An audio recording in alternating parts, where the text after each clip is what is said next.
नमस्कार मित्रांनो, मी प्रदीप फुंदे स्वागत करतो तुमचं टेक एस्पायर यूट्यूब चॅनलमध्ये।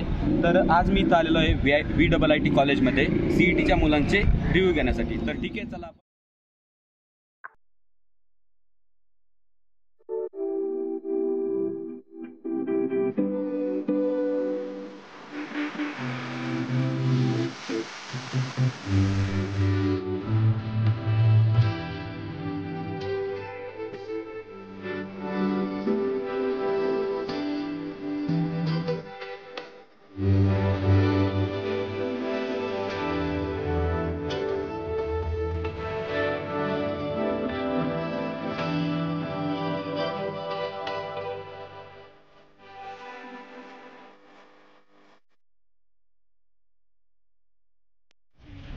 रिव्ह्यूला सुरुवात करूया मित्रांनो।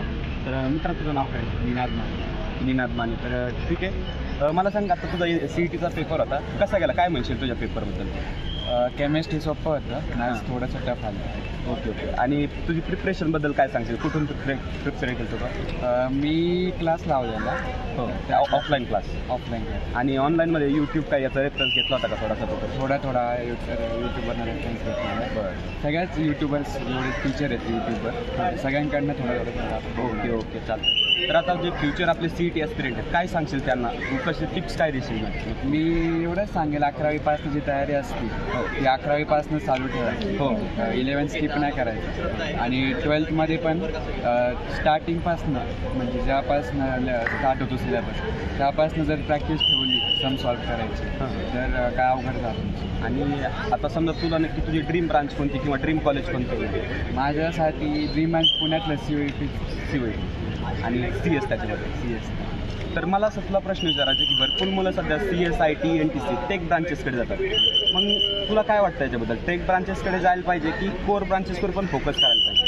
आता सध्या जगात जो बूम आहे टेक्नॉलॉजीचा, त्यामुळं खूप सारे मुलं टेक्नॉलॉजीत जातात, टेक्नॉलॉजीमध्ये जातात। त्यामुळे मला असं वाटतं की त्याच्यात काय वाईट नाही टेक्नॉलॉजी।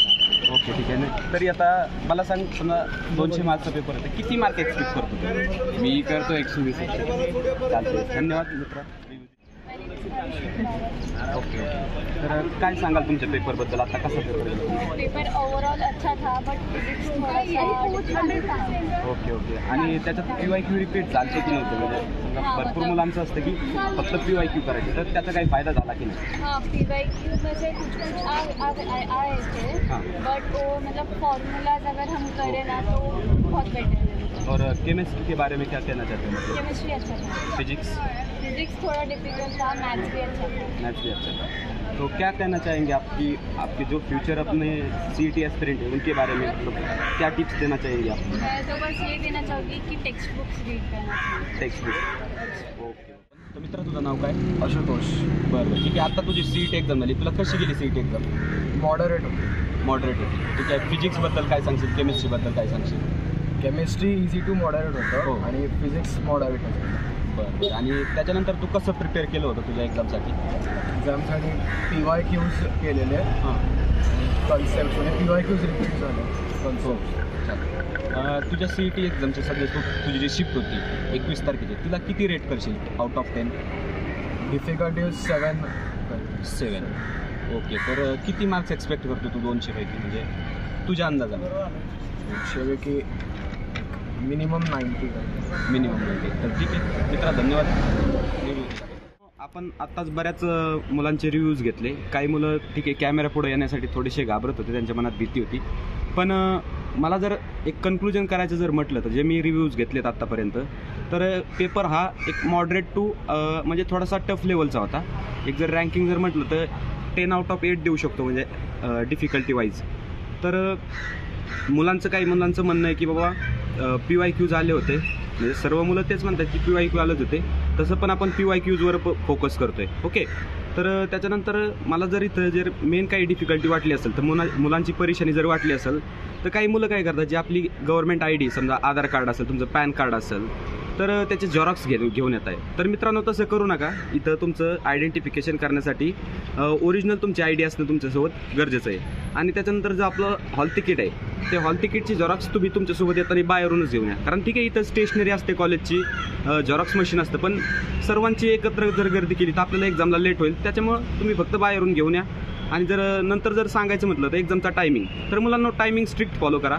जर थोडं जरी 1-2 मिनटं काय असेल 5-10 मिनटं जरी लेट झाला तर ते तुम्हाला अलाव करणार नाहीत एक्झाम सेंटरमध्ये बसून देण्यासाठी. ऑनलाईन एक्झाम आहे, एक वेळेस लिंक ॲक्टिवेट झाली ती होते, बरोबर. तर त्याच्यामुळे तुम्ही टायमिंग व्यवस्थित फॉलो करा. जो तुमच्या हॉल तिकीटवर टाईम दिलेला आहे त्या वेळेत उपलब्ध राहायचं तुम्ही प्रयत्न करा. कारण थोड्याशा चुकीमुळं किंवा थोड्याशाच्यामुळं आपलं 1 वर्ष वायाला जाऊ शकतं, बरोबर. तर आपण आत्ता जे रिव्ह्यूज घेतले, बरोबर आहे, त्याच्यावरून आपल्याला समजलं CET एक मॉडरेट टू हाय लेवलला आहे. तर मला असं वाटतं, एक माझं जेन्युइन ओपिनियन आहे की कमी मार्क्सवर सुद्धा जास्त पर्सेंटाईल मिळण्याचे चान्सेस यावर्षी आहेत. ओके, तर आपण तुमच्यासोबत असणार आहेत, नवीन अपडेट्स तुम्हाला देत राहणार आहेत. त्याच्यानंतरची ॲडमिशन प्रोसेस असेल, काउन्सिलिंग प्रोसेस असेल, याच्यात आपला गायडन्स तुमच्यासोबत आहे. तर विद्यार्थी मित्रांनो,